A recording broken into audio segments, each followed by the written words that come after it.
Olá, Caio, boa noite. Obrigada por estares aqui hoje. Pá, obrigado pelo convite. Prazer enorme estar aqui com você hoje. Como é que tá? Tudo bem? Obrigada. Tudo bem, obrigada. Então, eu estava aqui a falar que o Caio é uma pessoa que estuda bastante o Ethereum, estuda bastante o DeFi, todo o mundo, todo este universo do Ethereum. O Caio tem, fazendo aqui uma breve apresentação, tem um canal no YouTube chamado Caio Invest, não é? Que tem programas quase diários ou diários. Faz análise do Bitcoin, do Ethereum e de todo este mundo cripto, não é? É também embaixador da MakerDAO, que tem a Maker e tem o DAI, não é? Portanto, não sei se quer acrescentar alguma coisa. Não, exatamente. Eu acho que, pô, obrigado pela introdução aí. Fantástico. Eu acho que eu talvez não pudesse fazer melhor. Muito obrigado. Muito prazer estar aqui. Não, Hoje vamos falar um pouco sobre DeFi, né? Finanças descentralizadas. Um beijo aí para com todo mundo que certeza. está chegando aí e chegando na live e participando aí. Muito obrigado por participar. Tamo junto, pessoal. Uma, da- uma das coisas que o Caio não sabe é que ele é meu conterrâneo de coração, porque eu vivi quase 5 anos no Brasil e a cidade que eu vivia era Fortaleza. Ah, Portanto, é? nós, Só. nós éramos da mesma cidade de coração, pelo menos. Fantástico. Aqui em Então, Fortaleza é bom demais, né? é bom demais. Vamos falar então sobre o Ethereum. Eu estava já também a falar um bocadinho sobre o que era, não é? O Ethereum é uma blockchain do Ether, que é a segunda maior criptomoeda. Eu tirei aqui os valores.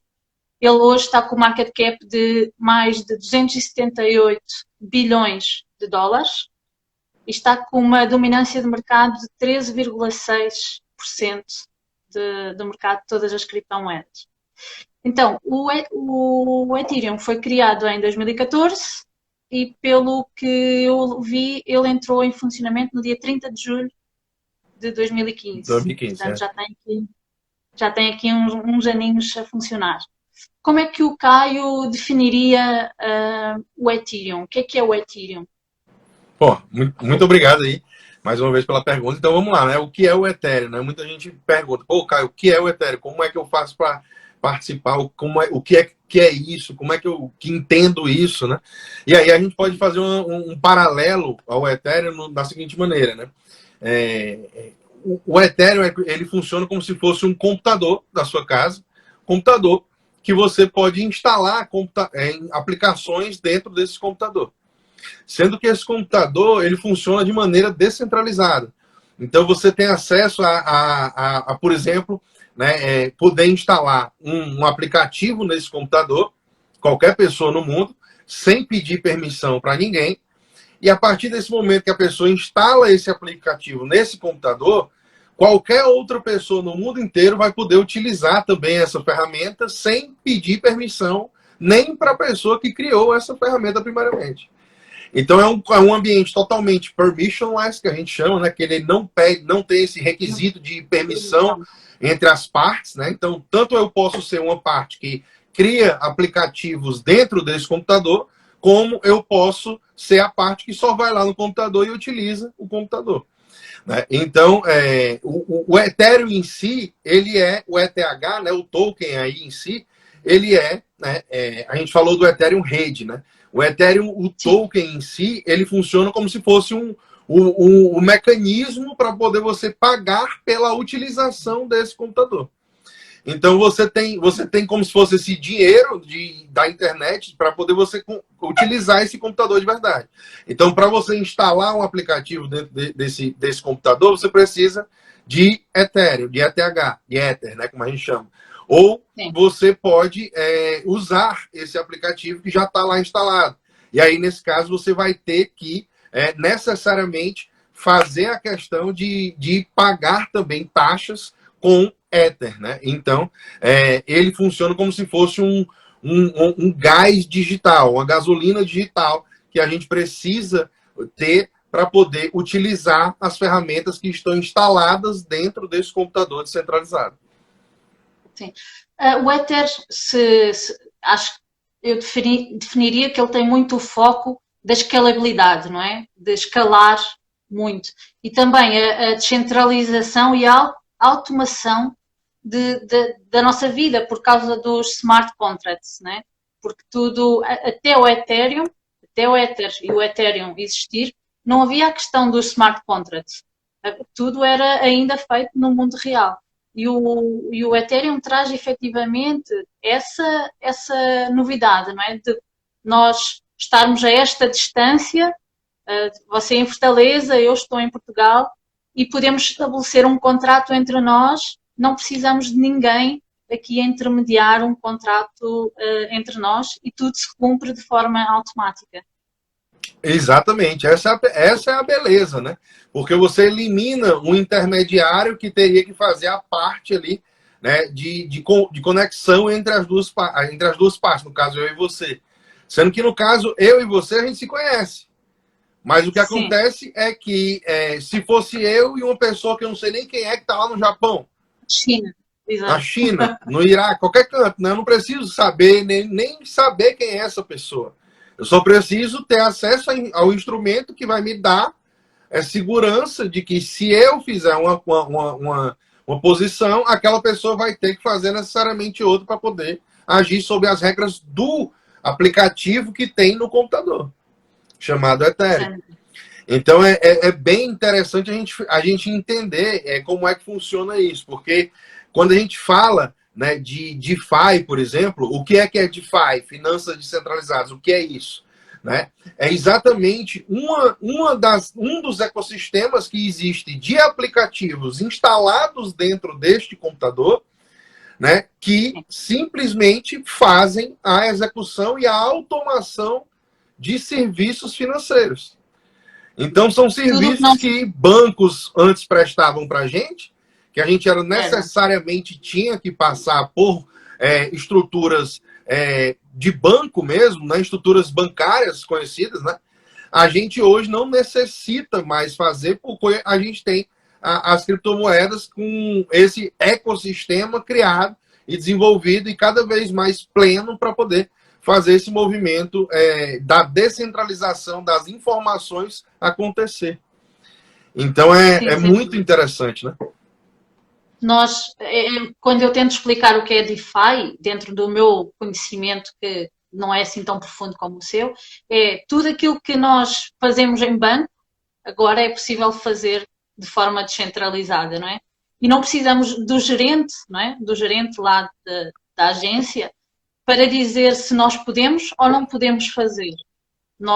Existem umas regras que nós cumprimos e, através de smart contract, nós comprometemos a cumprir, a estabelecer aquele contrato. Então, não precisamos efetivamente dos bancos e do gerente do banco dizer o que podemos ou não ter acesso, não é?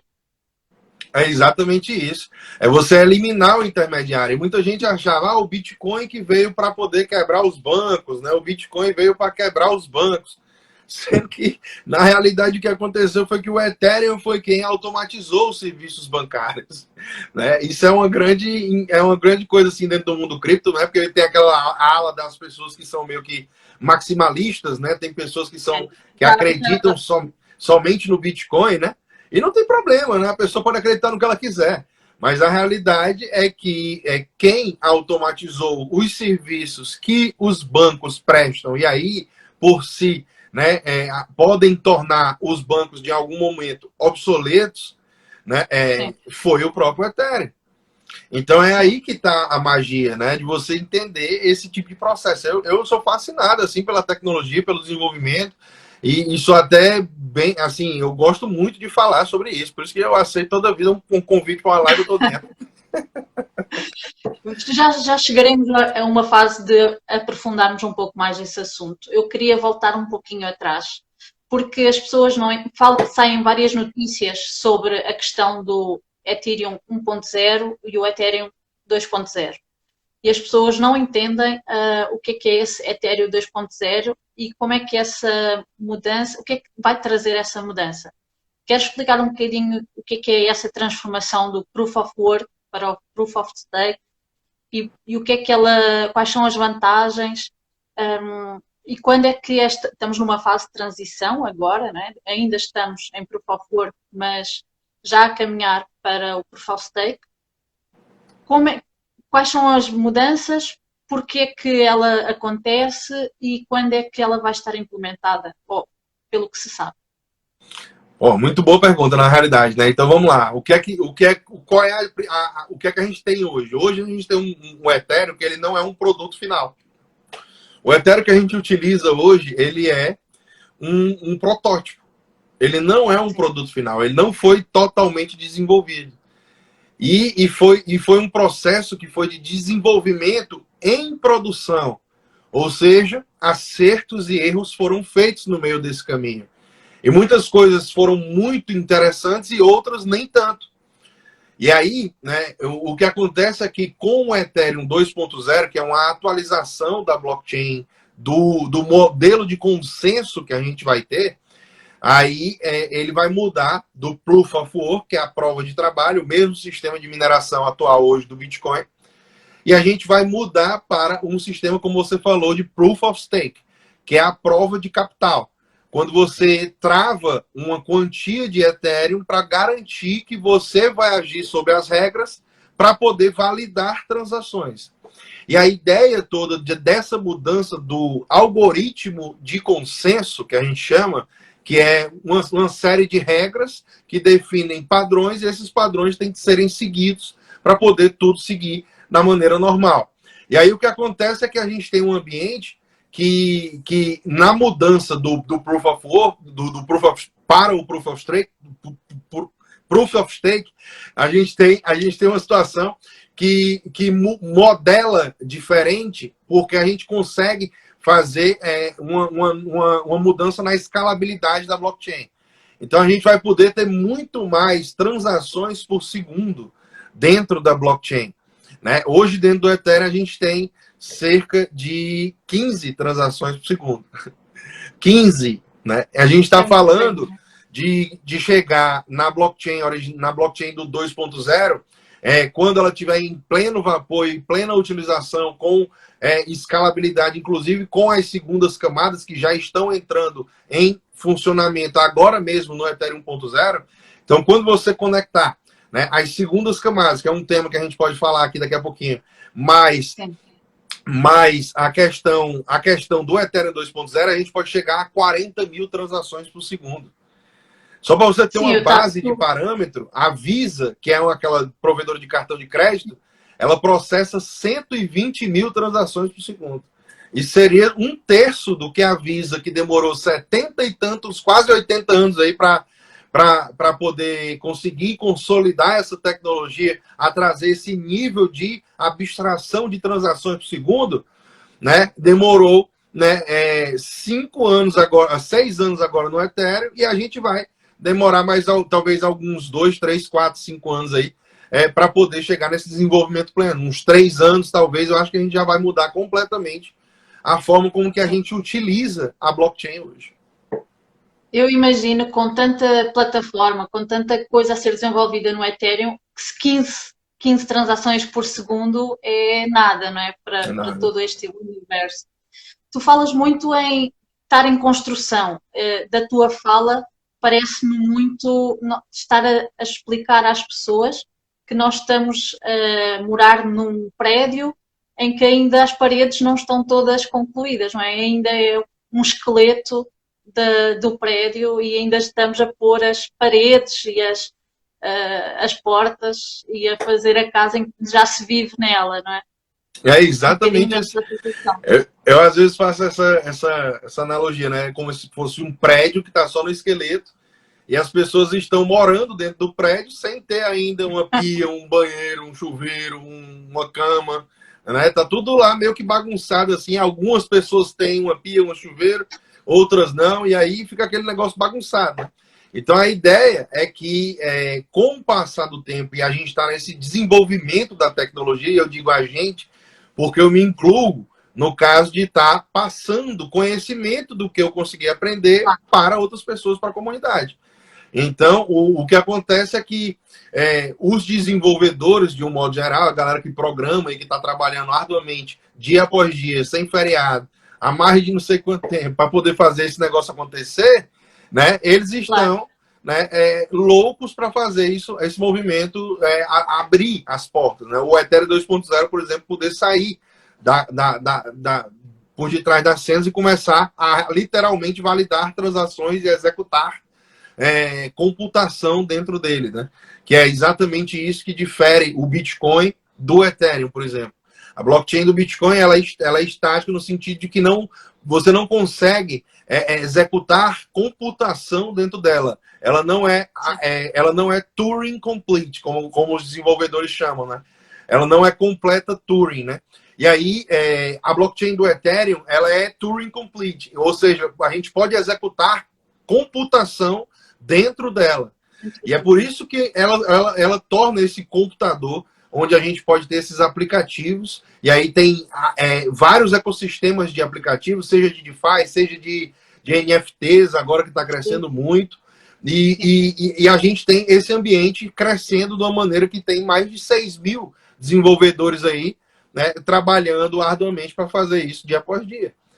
Então eu só vejo esse movimento crescer, esse prédio um dia finalizar as paredes, e aí a gente poder, né, tá menor, né, na decoração do interior.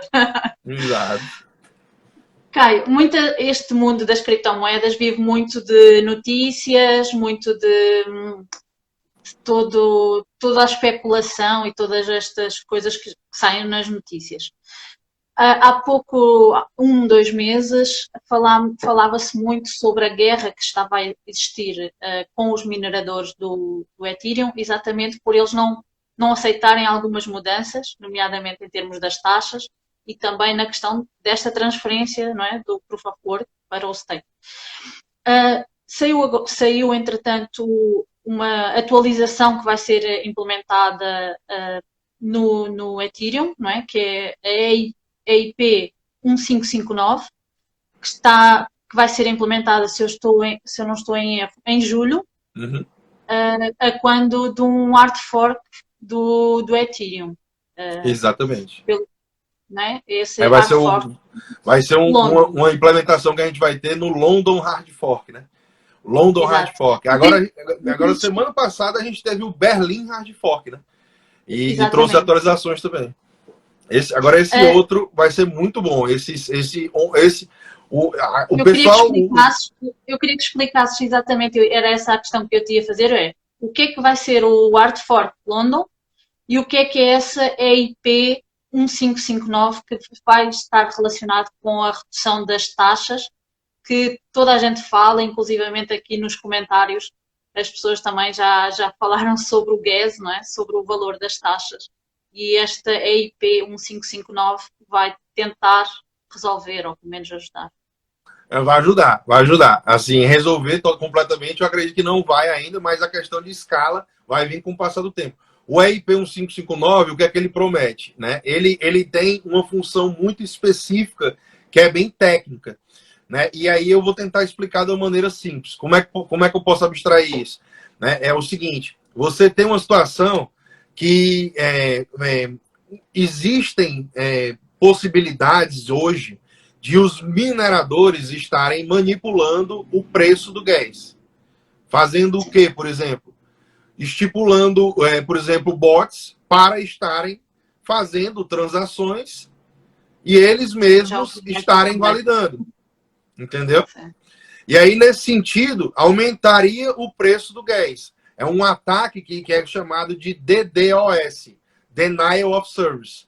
Esse ataque de Denial of Service é um ataque que visa jogar muitas transações para poder conturbar ali uma área de pré-validação das transações. E aí, essa área sendo conturbada, o valor da gas vai ficar mais caro para você adicionar a sua transação dentro do bloco. E a ideia do EIP 1559 é que seja implementada uma base fee, que é uma taxa base, e além dessa taxa base, a gente vai ter uma questão que vai ter um percentual das taxas que vai ser queimado, destruído de Ethereum. Então, vai ser destruído de Ethereum. E aí, o que é que acontece? Imagina que né, o minerador que hoje ele pode estar fazendo esse tipo de processo para inflacionar o preço do gás, se ele fizer esse processo, teoricamente, em um ambiente que toda transação você perde uma parte do Ethereum que você está pagando, ele vai perder dinheiro. Então ele não vai fazer esse tipo de coisa. Tu tá entendendo a diferença? E aí, vai ser o que cerca de acontece... 75%, não é, Caio? Eu li alguma coisa cerca de 75%. Exatamente. É de 30% a 35% ali vai ser queimado de Ethereum ali da taxa, né? Então, o que acontece? Se você pagar $100 uma taxa, vão ser 30 que vão ser queimados. Então, o minerador que ele vai ficar fazendo isso, para ele, economicamente, vai ser inviável. Então, ele vai ter que parar de fazer isso. Então, se isso estiver acontecendo, e não estamos dizendo que está, mas se estiver, possivelmente irá parar. E aí, o que é que acontece? A ideia é proteger o usuário final e quem está querendo utilizar a blockchain de maneira sucinta, de maneira plena, né? De maneira quem quer utilizar mesmo ali a parada. E aí, né, você cria esse mecanismo que também cria esse fator de queima, de destruição de Ethereum. E por outro lado, né, se você está destruindo Ether de um lado, né, os que sobram, eles vão valer mais. Porque em algum momento, né, dependendo da taxa de destruição de Ethereum, ou seja, da taxa de utilização da própria blockchain, né, a gente vai ter uma taxa de queima maior. E se aí você tem uma taxa de queima maior, ela pode subir a pontos de ficar acima do que o sistema de consenso vai criar a partir de novas moedas. Então, imagina que a inflação vai estar em 4% e a destruição vai estar em 6%. Então, tu vai ter 2% ali ao ano que vai estar destruindo e tornando o Ethereum deflacionário, né, no caso, entendeu? Sim. Ultra Sound Money, como a gente chama, né? Ultra Sound Money, é exatamente isso. Exatamente. E o Michael Saylor, eu acompanho muito o trabalho do Michael Saylor, e o trabalho, como quem diz, as entrevistas e o trabalho de divulgação que ele faz, e ele fala muito essa expressão, não é? E a questão de ser uma energia perfeita, não é? O Bitcoin ser também uma energia perfeita, assim como certamente outras podem ser. Caio, tu falaste nos 4% de inflação do Ethereum, eu ia falar exatamente sobre isso. Porque os maximalistas, e tu já falaste deles, eles usam muito sobre a questão do Bitcoin ser deflacionário, de ser escasso, e o Ethereum não tem um número máximo de moeda para ser criada. O Ethereum também tem essa inflação que tu referiste agora de 4% ao ano. Os maximalistas, para denegrirem, para falarem mal do Ethereum, eles dizem que o Ethereum não é uma reserva de valor. Mas o que eu responderia, ou que eu acredito que é uma opinião sincera, é que o Ethereum também não pretende ser uma reserva de valor, não é? Por si. Talvez. Enquanto que eu acredito que reserva de valor é tudo que as pessoas considerarem reserva de valor, entendeu? Não é uma coisa. Eu não vou pegar um boné, por exemplo, desse aqui, vou chamar de reserva de valor e ela vai ser. Mas se todo mundo começar a considerar esse boné aqui reserva de valor, ele é. Tá bem. Entendeu? É verdade. Então tem que pensar assim também. Quando se fala, por exemplo, comparando com o mundo dito real e aquilo que era visto até agora, quando o Bitcoin é comparado com o ouro, não é? O ouro digital, e sendo isso uma reserva de valor tradicional secular ou milenar, o Ethereum eu considero, e eu uso muito a expressão do petróleo digital, não é? Que ele é mais o combustível de um mundo em que se estabelece em torno daquela plataforma, né? Neste caso do Ethereum. É assim que tu também vês, já entendi que vês como uma reserva de valor, mas também é essa a resposta que tu darias aos maximalistas? O que é que dirias a essas pessoas? Assim, é complicado falar com o maximalista, né? Porque ele já tem a mente fechada, né? Um negócio que meio que... Porra, eu também, vou dizer pra você, no começo só acreditava em Bitcoin. Só que quando você vai estudar o código e as possibilidades do que isso só abre para poder você criar, você vai ver que no Ethereum existe muito mais possibilidades do que no próprio Bitcoin. E eu não estou dizendo isso, dizendo que assim, eu tenho Bitcoin e tenho Ethereum na minha carteira. Então, assim, a maior parte do meu capital ainda talvez seja Bitcoin. Só que a questão é que a gente tem uma situação, né, você está disruptando tantas áreas de uma maneira só, através do Ethereum, que, tecnologicamente falando, a gente não vê isso em nenhum outro ambiente. A gente não vê esse tipo de coisa acontecer em ambiente algum. A gente está disruptando. Mercado financeiro, a gente está disruptando. Sistema bancário como um todo, a gente está disruptando. Né? Obras de artes e artes digitais agora no mundo inteiro. Né? Música, o mercado da música vai ser disruptado também. Não, está a entrar já bastante. Cultura, vai ser tudo disruptado. Então, assim, o Ethereum está se tornando a camada de compensações internacionais. No primeiro trimestre desse ano, no primeiro quarter desse ano, a gente teve 1,5 trilhão de dólares compensados dentro do Ethereum. 1,5 trilhão de dólares compensados em um. É mais do que o market cap do Bitcoin, né? É muito mais, não, assim, é mais do que o market cap do Bitcoin e compensado só em um trimestre. Né? Sim.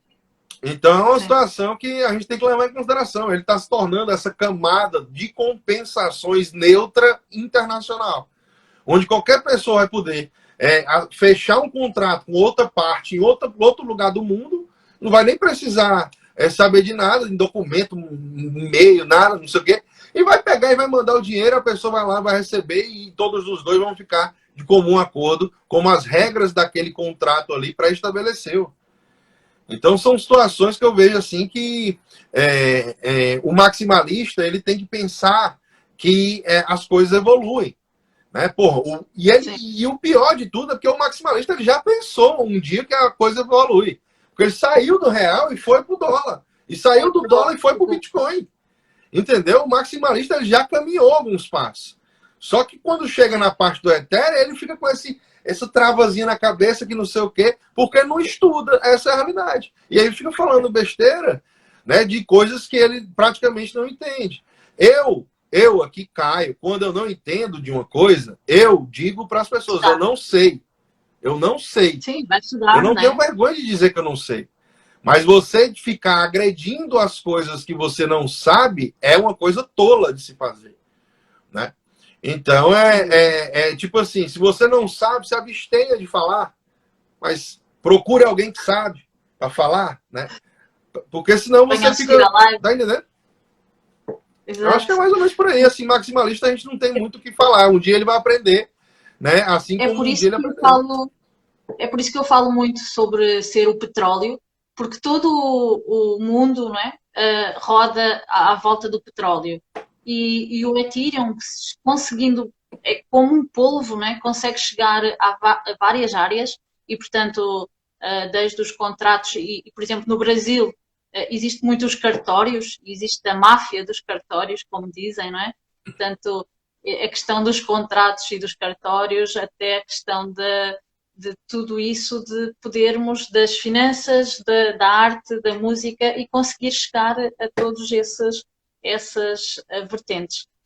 E entrando agora um pouco mais nas finanças descentralizadas, o que é que nos tens a dizer sobre as finanças descentralizadas? Saíram agora também algumas pessoas a dizer recentemente para as pessoas terem cuidado com as DeFi, porque ainda não estão muito consolidadas no mercado, não é? E então, enquanto que antes toda a gente falava em DeFi, existem já pessoas dizendo para terem cuidado, para não entrarem, como é que nós estamos hoje em termos de DeFi e o que é que nos podes aprofundar um pouco mais sobre este mundo dos DeFi? Pô, muito boa pergunta. Hoje DeFi, hoje de manhã eu olhei, estava 58 bilhões de dólares sendo utilizado dentro do mundo financeiro descentralizado. A máxima foi mais ou menos ali em 60 bilhões, 61 bilhões de dólares. Então você vê que a gente está muito próximo da máxima. E quando eu comecei a investir, por exemplo, em DeFi, olhar para esse lado, a gente tinha um mercado de 400 a 500 milhões de dólares. Então, já foi um up de mais de 100 vezes dentro do total de dinheiro sendo utilizado dentro desse ambiente. E aí, né, porra, aí hoje a pessoa dizer que DeFi, pô, pode ter mais. Né? É assim, a pessoa acreditar que DeFi hoje é arriscado, é arriscado, é extremamente experimental, é uma coisa complexa, não é uma coisa simples, não é trivial, mas já foi bem mais arriscado antigamente, eu vou dizer para você. Né? Porque o market cap era muito pequeno. E hoje a gente tem um market cap que ainda segue pequeno, mas ele é relativamente grande, comparado com o que já foi. Então, a confiança do investidor, pelo menos do modo como que eu vejo, ela hoje é maior de entrar dentro de DeFi do que quando foi um ano atrás. Um ano atrás ninguém queria saber de DeFi. Um ano atrás ninguém queria saber de DeFi, não. Eram poucas pessoas que estavam ali antenadas e eu tiro o chapéu para essas pessoas que estavam antenadas. Mas agora, hoje, né, a gente tem uma situação que é muito mais confortável, porque até informações são muito mais bem disseminadas do que naquele período. Então, assim, eu fui um dos primeiros e poucos assim, a começar a falar sobre finanças descentralizadas na internet aqui no Brasil, e talvez por isso tenha ganho uma amplitude boa, né? Só que o que acontece é que eu acho fantástico toda vida que eu vejo alguém querendo falar sobre DeFi. Eu acho fantástico, eu exalto mesmo. Eu falo, meu irmão, você tá de parabéns e tal, mete mais, faz acontecer, faz bota para cima. Porque a gente precisa de mais e mais pessoas falando sobre esse ambiente. Só que a gente precisa de pessoas que tenham conhecimento, né? É um mercado de muita oportunidade ainda, que quem está a olhar consegue ter grandes oportunidades e ganhar muito dinheiro neste momento. É isso que eu vejo. Assimetricamente falando, existem oportunidades de você fazer 10x, 20x ainda dentro de DeFi. Eu vejo assim. Eu, Caio, aqui. Se vai acontecer, não sei. Não estou querendo falar para ninguém tacar o dinheiro e sair investindo tudo em DeFi, não. Mas a realidade é que existem algumas alternativas que podem fazer esse movimento acontecer. Né? E aí, basta você ter um pouco de esperteza na hora de você fazer a sua curadoria e de entender os movimentos do mercado. Porque, de um modo geral, não é fácil. Mas, assim, quem se dedica, é como você falou, pode ter o prêmio, entendeu? Pode encontrar o alfa, né? Seeking alfa, né? A gente pode encontrar o alfa, exatamente. Como é que vês que as pessoas devem começar, para quem está agora a assistir à nossa live, para quem ainda nunca tinha ouvido falar em DeFi ou só sabia basicamente o conceito, por onde é que aconselhas as pessoas investirem ou pesquisarem? Sei que tens um curso, mas para além do curso, o que é que tu sugeres que as pessoas comecem a investigar e onde é que comecem a investir? Que ramos? Porque os DeFi também têm várias partes, por assim dizer, vários ramos. Como é que tu vês essa primeira entrada nos DeFi? Então, como é que eu vejo isso, né? Eu, particularmente, eu vejo, assim, eu acho que as pessoas têm que começar entrando em DeFi pelo conhecimento. Só que ela não pode ficar parada na barreira do conhecimento. Então, eu recomendo que a pessoa use alguma ferramenta. A pessoa tem que aprender a utilizar alguma ferramenta. E se você não sabe, pô, tem lá no meu canal mais de 95 vídeos de graça para você assistir só de DeFi. Tem uma playlist lá de DeFi, são 95 vídeos de meia hora, mais ou menos, 20 minutos, que você pode ver, né, só sobre DeFi. E aí, tipo assim, não só no meu canal, mas tem vários outros canais aí que você encontra, a galera da Escola Cripto, né, o Augusto Bax, né, tem vários canais aí ao redor do Brasil que falam alguma coisa sobre DeFi e que vale a pena a gente estar ligado. Mas assim, de um modo geral, eu diria para as pessoas para entrar, por exemplo, numa corretora descentralizada, como a Uniswap, e fazer um trade lá. Ah, mas a taxa está muito cara. Mas para a questão de aprendizado, não existe taxa, pessoal. Você tem que simplesmente É o pensar que preço você vai estar da colocando aprendizagem. aquele valor ali no seu aprendizado. É o seu É, aprendizado que está em jogo. foi isso que eu fiz. Eu gastei uma grana para. Eu instalei a MetaMask, não é? Que é a Eu já carteira mais gastei 8 utilizada. etéreos de taxa. 8 etéreos de Sim, taxa. mas tu trabalhas muito, tu ganhas muita grana com DeFi. Ganhaste muito mais do que 8 etéreos de taxa.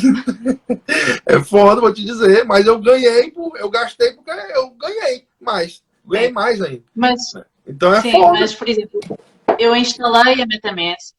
Quando saiu a questão da Uniswap, fiz a ligação com a Uniswap, fiz uma troca de criptomoedas que as pessoas não entendem como é que funciona, né? A questão das exchanges descentralizadas, a troca de criptomoedas. E gastei ali um gas para trocar quando poderia tê-lo feito de outra forma, com uma taxa muito, muito inferior. Mas a questão é nós aprendermos, não é? Como é que as coisas funcionam, um, e é isso. Neste momento é possível fazer muitos serviços bancários, não é? Nomeadamente, por exemplo, empréstimos, pedir um financiamento, né? Um financiamento. Existem os financiamentos com colateral, mas existem também empréstimos sem darmos nada em troca, não é isso, Caio? É, exatamente. Né? Mas esses empréstimos sem dar nada em troca, eles existem, eles demandam de uma condição específica. Né? Então, quando você fala de empréstimos descentralizados, a gente está falando de empréstimo, geralmente é um empréstimo à margem, como a gente chama. Você dá uma Sim, tá mais. garantia, e aí, a partir dessa sua garantia, você vai poder tomar um valor emprestado. Mesmo que você faz Eu uma também já. alavancagem ali, né? Você faz meio que uma Sim. alavancagem no seu dinheiro. E aí, porra, aí a galera Eu pergunta, já mas utilizei Caio, também para experimentar. como é que fez também? Também, claro. É top, eu fiz também, eu fiz tudinho na época. Na época era mais Temos que barato para experimentar, usar, não né? é? Um ano atrás era muito mais barato para usar. Aliás, um ano e meio atrás, um ano e meio, 2 anos atrás, eu acho que eu pagava 20 centavos para fazer um swap. 20 Pois, centavos para fazer um swap. Então era muito barato. Né? E aí o que acontece é que eu fiz muitas transações, fui aprendendo tudo. Né? Para mim é uma coisa que ficou muito barato, tá, não sei o quê. Só que o que acontece é o seguinte, né? A gente tem esse movimento quando você faz um empréstimo, né? Você pode pensar, mas por que eu vou pegar um empréstimo em cima das minhas criptomoedas? Porque às vezes a pessoa quer fazer uma alavancagem. Às vezes acontece uma emergência, você não quer liquidar suas criptos, então você quer a só questão pegar é um. essa. Quer pegar um. Nós temos criptomoedas, por exemplo, que são bem, que se valorizam ao longo do tempo e nós vamos estar vendendo as nossas criptos para trocar para uma shitcoin fiduciária, não é? Então nós podemos manter, mas nós podemos precisar de um financiamento para alguma despesa, para além da alavancagem, mas também podemos necessitar para comprar um computador, um celular, uma emergência qualquer coisa, nós médica. uma emergência médica. E em vez de estar a vender as criptomoedas, entregamos a custódia das nossas criptomoedas e temos a shitcoin para gastar, não é?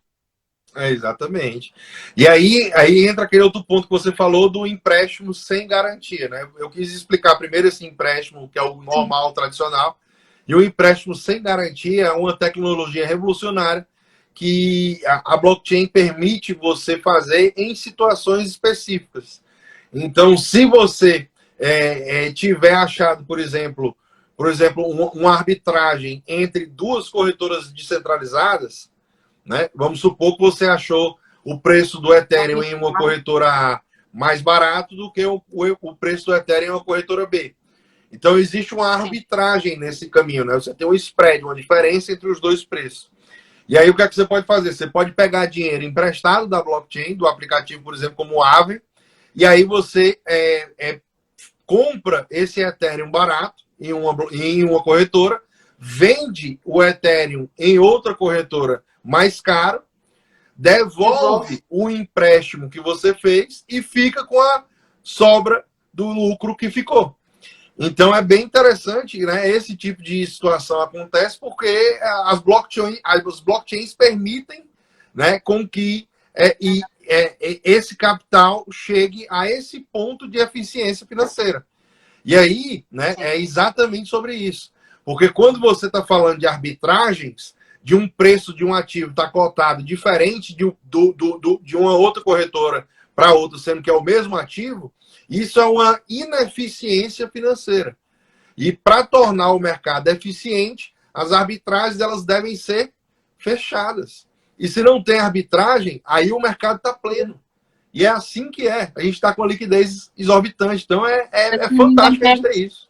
assim ninguém perde dinheiro, não é? Garantimos que não, ninguém perde dinheiro. Ninguém perde dinheiro. Uma das coisas que muita gente não fala é que existe também, voltando lá aos nossos amigos do Bitcoin, que existe também o Bitcoin já na rede do Ethereum.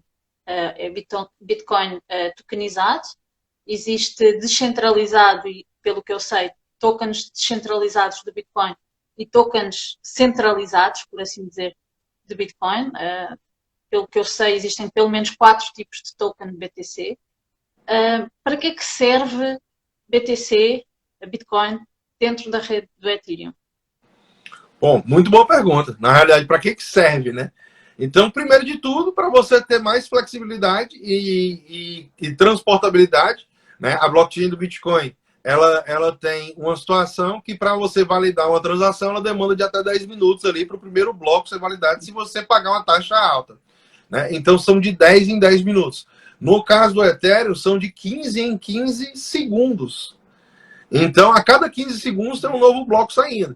Então, se você quiser um pouco mais de agilidade na transferência desse seu Bitcoin, você pode utilizar o Ethereum como uma segunda camada, né, para poder fazer essas transações mais rápidas com seus tokens. Mas, de um modo geral, você também pode pegar esse Bitcoin, que agora foi trazido para dentro da blockchain do Ethereum, chamado de tokenizado, e a partir desse token, você pode utilizar ele dentro dos aplicativos DeFi, por exemplo. E aí você vai ter uma usabilidade muito maior. Então você pode se tornar um formador de mercado, você pode emprestar esse Bitcoin lá no Aave, como você falou. Você pode dar lastro para poder você tomar dívida no MakerDAO e gerar DAI. Você pode fazer inúmeras transações aí a partir de ter esse Bitcoin na forma tokenizada. E aí existe o Bitcoin tokenizado, tanto com uma empresa centralizada, que é o mais líquido de todos, que é a BitGo, que tem o WBTC, né? E tem o principal Bitcoin tokenizado, que é o RAIN-BTC, RAN-BTC. Esse RAIN-BTC, ele é uma forma que você tem dentro da sua casa de tokenizar o seu Bitcoin de maneira descentralizada e de um certo modo seguro, né? Que já vem sendo utilizado há bastante tempo e tem bastante liquidez também dentro desse ambiente. Então é bem interessante. Eu não sei se existem outro. Não, isso eu não tenho. Mas estava a dizer, eu tinha aqui escrito que é o REN-BTC, o DBTC e o SBTC, que são, não sei se existem outros, mas pelo menos estes 3 que são descentralizados. Qual é que é a diferença? Qual é que é a diferença entre, para mim, para trocar os meus bitcoins, por um WBTC ou por um REN-BTC? Qual é que é a diferença? Então, para além de ser claramente centralizado, descentralizado. Mas a diferença está toda aí. Então, qual é a diferença principal? O WBTC, ele é o centralizado da história. Então, para você fazer isso, você tem que entrar em contato com a BitGo. Tem que entrar em contato com essa empresa, a BitGo, mandar os seus documentos. Aí você vai fazer um compliance, vai ver se aquele dinheiro ali é um dinheiro legal, se é um dinheiro tranquilo. Aí você vai fazer tudo isso e vai mandar o seu Bitcoin. A empresa vai fazer a custódia desse Bitcoin e vai emitir um WBTC. Né? Aí, quando você está falando de RAIN-BTC, são tudo feito por contratos inteligentes.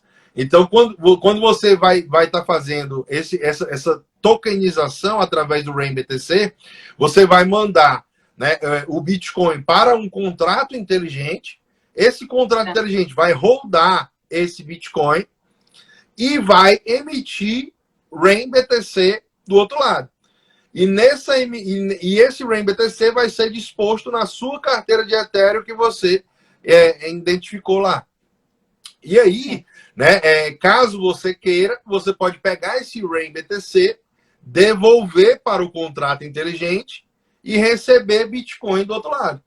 Então não existe risco de default porque é 1 para 1, né? Então cada um Bitcoin, você tem um RAIN BTC emitido. Então não tem risco de calote, vamos dizer assim, né? Sem dúvida. Estavam aqui a perguntar pessoas iniciantes que não sabem por onde começar, no sentido de investir. Em termos de estudo, já falámos que o teu canal tem lá muitos vídeos e as pessoas podem ir ao YouTube pesquisar, Caio Investe, tem lá muitos vídeos. Em termos de investimento nos próprios tokens, nas próprias moedas, tu achas que já é uma forma de estar exposto, uma pessoa que não sabe nada, para além de não estar a usar essas finanças descentralizadas, o facto de estar a investir no token, não é? Por exemplo, na Aave ou na Maker ou noutro token, achas que já é uma boa exposição? Como é que tu vês esse investimento? Assim, eu particularmente acho que é interessante as pessoas que começarem a entender, né, esse processo, querer investir. E aí elas vão ter que procurar uma forma de como fazer isso, né? Então, por exemplo, a Binance é uma das maiores corretoras que dá o acesso às pessoas terem, de uma maneira mais simples, né, a compra desses tokens, né? Eu, particularmente, não uso a Binance, não tenho nem conta lá, né? Mas eu entendo quem tem e a necessidade. De um modo geral, eu compro tudo pela Uniswap mesmo, que é a corretora descentralizada, né? Então, quando você está utilizando valores um pouco maior, quando as taxas elas acabam que são meio que irrelevantes, né? E aí eu acabo fazendo todas as minhas posições através da Uniswap. Mas para a maioria das pessoas vai ficar inacessível. Então, vão atrás da própria Binance ou então da Coinbase nos Estados Unidos, que elas já têm uma boa gama lá de tokens que vocês podem ir atrás de começar a querer se expor. Agora, se você já entende um pouco mais sobre utilização, por exemplo, da MetaMask, que é uma carteira descentralizada, né, você pode, por exemplo, utilizar a sua MetaMask para comprar um token, por exemplo, chamado DPI, que é um índice de DeFi. Então é como se você estivesse comprando aqui no Brasil o índice da bolsa, né, que tem alguns ativos dentro daquele índice. Então, o DPI é um índice que ele representa os ativos do mundo DeFi. E tem um outro índice também que é muito interessante, que é o MVI. Esse MVI, ele também é um outro índice que acompanha não o DeFi, mas acompanha NFTs. Então, é um índice que acompanha, por exemplo, marketplaces que têm relação com NFTs. Então, se você quer ganhar uma exposição a NFT sem comprar as artes em si, você pode comprar os marketplaces que servem para as pessoas negociarem as artes. Né? Então, você pode ter esse tipo de exposição também dentro do mundo DeFi e do mundo das NFTs. Né? Então, eu acho muito interessante porque existem, por exemplo, aqui no Brasil, fundos que estão sendo criados também para poder a pessoa ganhar exposição a esses ativos. Só que esses fundos, eles cobram, por exemplo, taxas, né, às vezes de administração, taxa de performance, taxa disso, taxa daquilo, quando tu vai ver, né, reduziu, né, a sua margem. Então, são coisas que você tem que ficar levando em consideração. Quando você usa um fundo descentralizado desse, um ETF, entre aspas aqui, descentralizado desse, né, você estará, né, livre de taxas. E aí, é só alegria. Quando se fala em ETFs de criptomoedas, muitas vezes, quando se vai ver a percentagem das criptomoedas, não é só criptomoedas, não é? Também. Às vezes usam do marketing das criptomoedas. Exatamente. Então, uma forma fácil de se expor é na Binance mesmo. Todo mundo tem conta, de modo geral. e acaba que sai barato para você comprar os tokens lá dos ativos. Mas aí você também não vai estar participando do melhor, que é utilizar esses ativos, né? Porque quando você tem um token de DeFi, você tem acesso, por exemplo, a participar literalmente do aplicativo, do ponto de vista que você tem direito a, por exemplo, se você tem Aave na sua carteira, você pode depositar lá esses seus Aave e em stake e fazer participação dos lucros do aplicativo. Então vai começar a distribuir ganhos para você que tem dinheiro lá travado lá no token de governança. Entendeu? E aí é um negócio bem interessante, assim. Né? E fora que, do ponto de vista também, do ponto de vista da Receita Federal aqui no Brasil, pelo menos, não sei como funciona aí em Portugal. Aliás, Portugal é bem suave, né? Bem suave. Um dia eu vou morar aí, viu? Aí tu se liga. Um dia eu vou morar aí também. Eles estão existe boato que provavelmente vai mudar daqui a 2 anos, provavelmente vão mudar. Não é? Mas só preciso de um aninho, eu só preciso de um aninho. Chegar lá, saca tudo lá. Mas o que acontece é que, do ponto de vista da Receita Federal no Brasil, acaba saindo melhor você se expor a cripto diretamente do que você se expor a um fundo. Você tem certas isenções que você ganha se expondo a cripto que você não ganha se expondo a fundos de cripto. Né? Então vale a pena a pessoa consultar aí para saber se cabe no perfil dela, né? Sim. Uma outra coisa que já falaste também, que está a ser e que não pode-se deixar de lado quando se fala em Ethereum, é a questão dos NFTs. Os NFTs é a fungibilidade, não é? Da arte, da música, etc. Inclusivamente eu tenho um vídeo no meu YouTube a explicar o básico do que é que são os NFTs.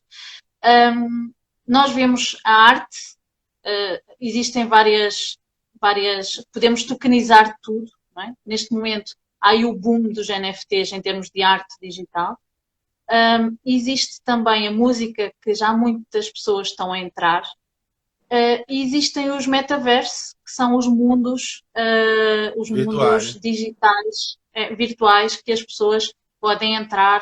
Inclusivamente, existem eventos a acontecer nesses mundos, inclusivamente eventos de música, em que se pode ir assistir um concerto ou alguém a cantar nesse metaverso.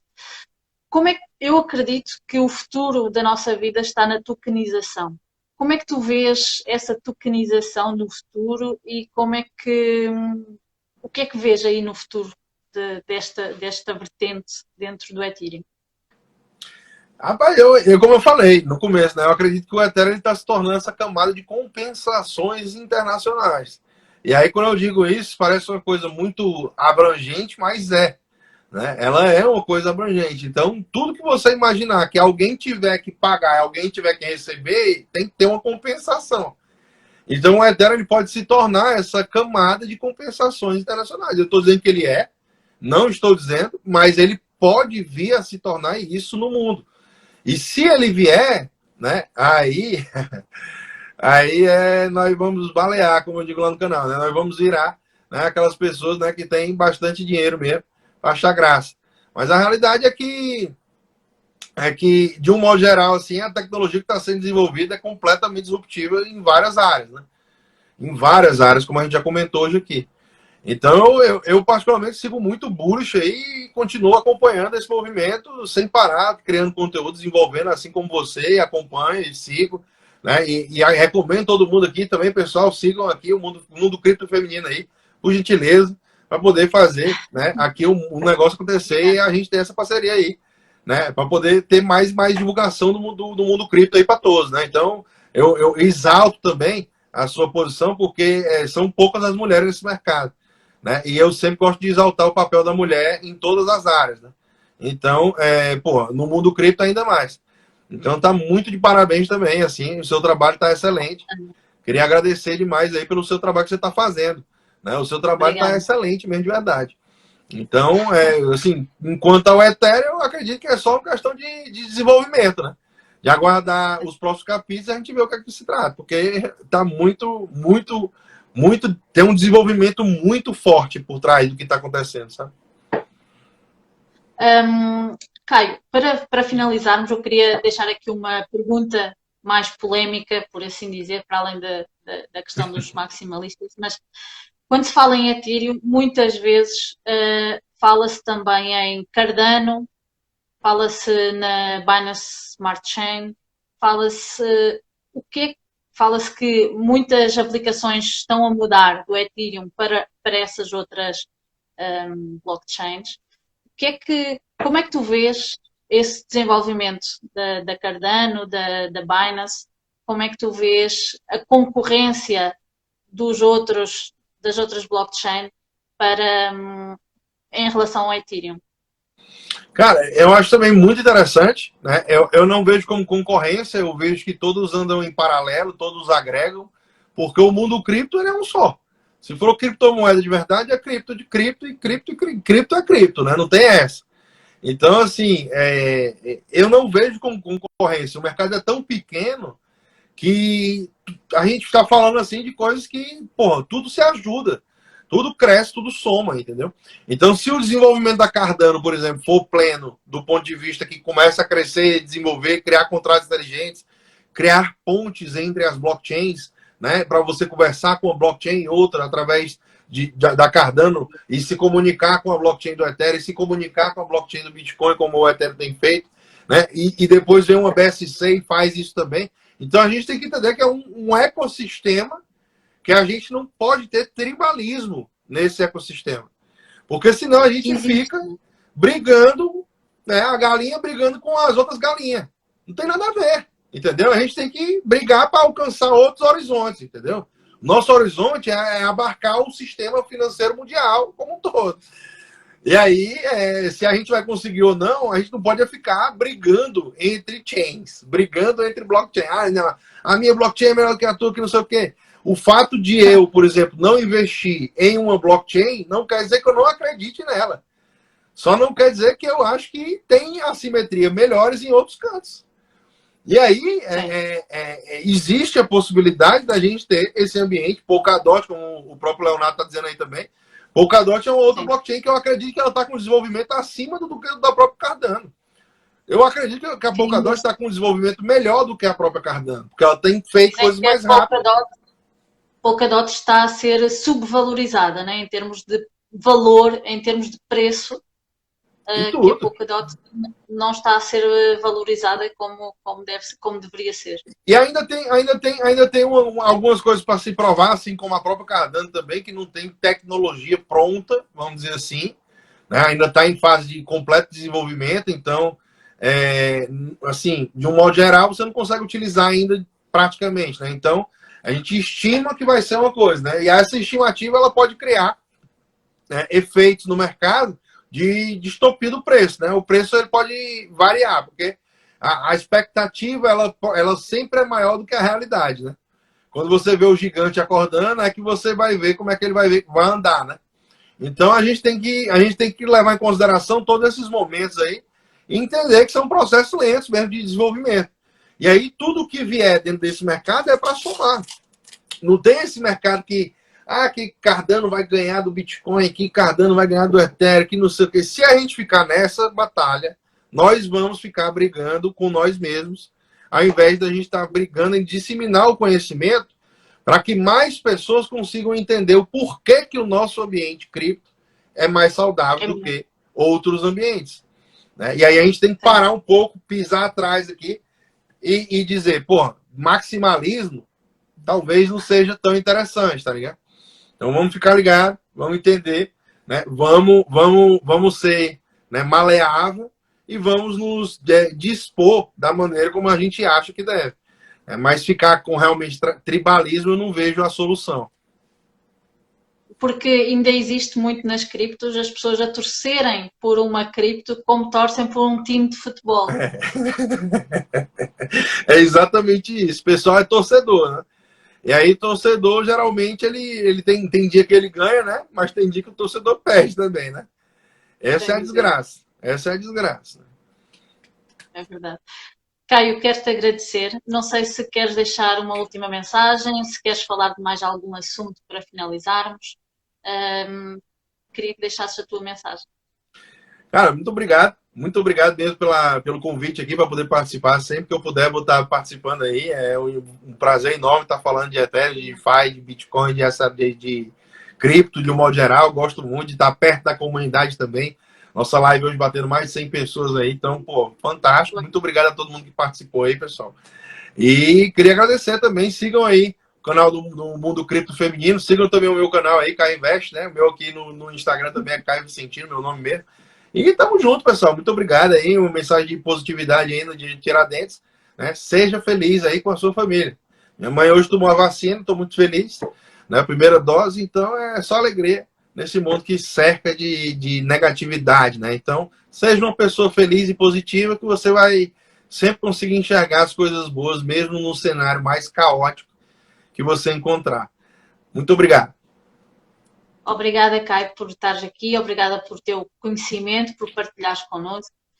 Muitas vezes as pessoas têm o conhecimento e não o partilham, não gostam de partilhar, mas ainda bem que existem pessoas como tu que estuda este mundo novo que está a ser desenvolvido e que partilhas connosco.